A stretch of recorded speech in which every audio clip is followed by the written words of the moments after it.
Good Holy Saturday morning. There is no liturgy on Saturday. That's interesting. I kind of remember prayers in the morning. I think for sure the office, okay, which means the divine office, the breviary, but there's no liturgy because where the liturgy begins Holy Saturday night. See, it's the vigil, the great vigil, okay, the blessing of the candle, etc., the Easter candle, etc. So it's high drama. Right now, what you have on Saturday morning is the silence of the tomb. It's the silence of the tomb, yeah. It's darkness and it's silence. But you know, when I remember a very famous line, be silent and know that I am God. So even in this, we listen to the silence of the tomb. See, we listen to the silence, be silent and know that I am God. That we hear God in his silence at the tomb. I think that's really profoundly true, to be honest with you. Yeah. Be quiet. Allow your heart to be quiet and listen. And I think we do that. You know, when you see that, again, it's at the tomb, but you know, when we see that, you see that not necessarily at a funeral where the intensity of the loss is so real. And the liturgy helps us, it sustains us during that moment. We find comfort, as my cousin Camille said, we find comfort in it.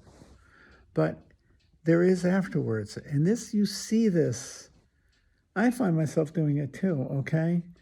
Is go to the graveside. Like when I get home, and I'll be going home in May. It's been a couple of years since I've been home, but I'm going to get home in May. And we got a chapter in New York with the order, but then I'm going to go home for a few days. I'm going to celebrate a memorial mass for my cousin Harry and my sister-in-law Carol's sister Nancy. We had a lot of death in our family the past 6 months, actually, last 3 months. So I'm going to have the memorial, but I'm going to also do what I always do, and that is go to the cemetery at St. Lawrence Cemetery in West Haven, New Haven, and visit my family's grave. And it's usually, you'll see occasionally a person standing around, but you know what they're not doing? They're not talking. They're standing at the grave in remembrance. And I think of that line, be silent and know that I am God. It seems to me the most appropriate approach, I can't find it, demeanor at the graveside is the quiet of remembrance.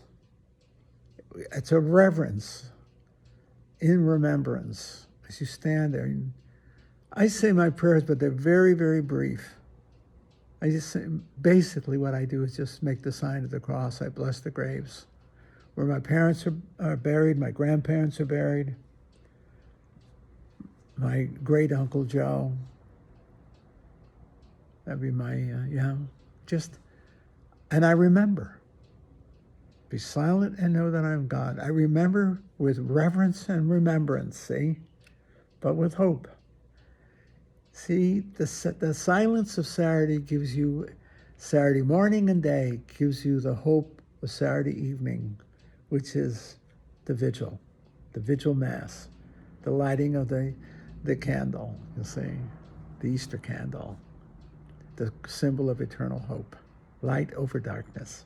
You notice in the liturgy, it's pitch black when you go in, and you'll start to light the candles, light over darkness, life over death, the resurrection, you see. But the sacredness is equally in the darkness. We begin in the dark, and we are silent in the dark. Right? We simply announce, behold the light, see, behold. And I think as we stand at the foot of a graveside, as we look at it, we stand in remembrance and with gratitude, but also with hope that death is not final, that God will call us out of the graves. You know, I'm kind of funny about this thing because I think very seriously about where to be buried.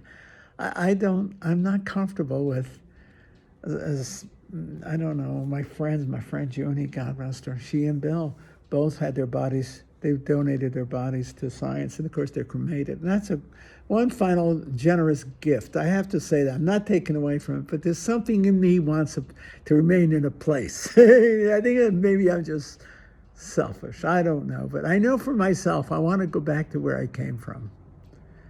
And so I hope our monastery in Hartford will still exist.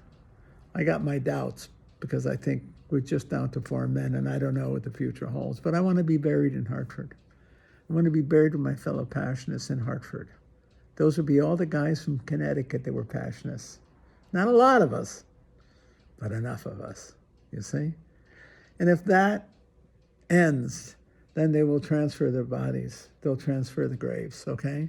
Most likely to Jamaica, to New York. And I don't want to be buried in New York. And that's funny, because those were the worst years of my Passionist life, were my years in New York. They were the loneliest years of my life. And I don't want to be there. And so I think I'm going to ask to be buried with my family. I want to go back to where I came from, you see? There's something sacred about the earth in that regard. We are children of the earth, and we go back to the earth. And perhaps as we are silent as in the graveside, as we look upon it and as we look down upon the earth, okay, out of which we came. I'm thinking of the graveside where my parents are, my family. I think of that as it ultimately becomes the home to which I shall return. And I stand in silence. See? It's the darkness, but it is not a darkness that is threatening. It's a darkness that has the promise of the rising sun, Easter. See? And so I stand there in grief, remembrance, love, and hope. That's Easter. That's Good Friday leading to Easter Sunday. If you want to understand the Triduum with full force, it's the promise of Saturday night. The light over the darkness, the candle in the darkness, and silence before it, in the awesome presence of God as he calls us out of the tomb. But he calls us out of the darkness, but very, very gently. See? Christ rises, not with a clap of thunder and high o silver. You got to remember the Lone Ranger for that one on the radio. But he comes out and he greets the women gently. He calls us who stand silently there. We stand silently before. I think the tombs of those with whom we have loved and been loved by, of whom we have loved and been loved by, and with whom we will be conjoined. Not in despair, but in the death that leads to life. As we share in the death of Christ, we rise with him on the Easter Sunday of our existence. I trust that. In my old age, no. I trust more in that than anything else.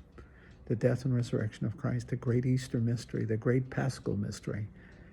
Good Friday, triumphant on the cross, manifested forevermore in the light of Easter, when the darkness of Saturday is overcome by the Saturday night of the lights. First a flicker, then fully. A bonfire of color and life and beauty. The music. I'll give you one more thing. I remember from the monastery, that is the most beautiful part of the music is in that trilogy, especially Easter Sunday, Easter Sunday. The music of Easter Sunday is breathtaking. But the very first one, it's the introit from the Mass at Dawn, okay? The Mass at Dawn. It's called Resurrexit. In Latin, it's Resurrexit, Resurrexit, Resurrexit, Sicut Dixit. I have risen, he has risen, as he said, he has risen. And that is sung in a very, very gentle whisper. A haunting. I can't do it anymore, but I could try it, but I will follow it up. It's Resurrexit. It's set just above a whisper. And I can remember when we used to do this, holy moly. It's the gentle, silent whisper of hope. That's the mystery of Easter. It's not a clap of thunder and a high o silver. It's the resurrection, culminating the Good Friday mystery with hope, a gentle, sweet hope. Be silent and know that I am God.